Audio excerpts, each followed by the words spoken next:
Hello. So what are some of the disadvantages of hiring a stretch tent? Let's get straight into it. Stretch tents are typically a floating canopy, which means it's quite a large expanse of open air. So they are quite difficult to heat, even with a sort of indirect heater, because you've got all the sides lifted and the back lifted. The hot air is just going to escape. You can get patio heaters inside. They've got to be placed at the highest point where the internal poles are, because I don't want you melting my canvas. But these aren't brilliant. They basically heat around a metre of a radius. So they're fine if you're standing underneath it, having a pint, but not ideal for grandma who's sitting in the corner shivering. So yeah, they're not particularly easy to heat because they're a big expanse. This is a floating canopy. I know it's not a great example because it's actually a building, it's not a back down, but with stretch tents you can have the back down to try and create a bit more warmth, a bit more room, but it does still mean that 3 of the 4 sides are lifted, letting the air escape.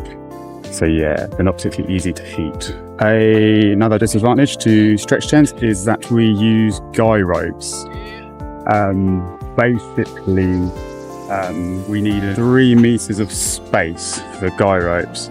So if you're wanting to get a stretch tent as close to a building as possible, you need to remember that we need an extra 3 meters of room for our guy ropes. The only reason marquees get staked down is to stop them blowing away. They are freestanding. So stretch tents, because it is essentially a canopy, they are staked to the ground to give it its strength and structure. So I don't know if you can sort of tell those king poles, everything is stretched around those king poles and external poles there. So basically our stakes are 1 meter long to help give it its structural integrity. So if you've got underground services, pipes, internet, irrigation, we do CAT scan the area to try and avoid it, but our stakes are incredibly long. So if you've got anything underground, there's a higher chance that we might go into it. We can connect to buildings, stretch tents can connect to buildings, but the issue is there's over 1,000 kilograms of pressure, probably newtons, but I don't know, of pressure on each of these eyelets. So an eyelet there, if that's connected to your house, that's an eyelet. That's an eyelet there. That would be an eyelet over there.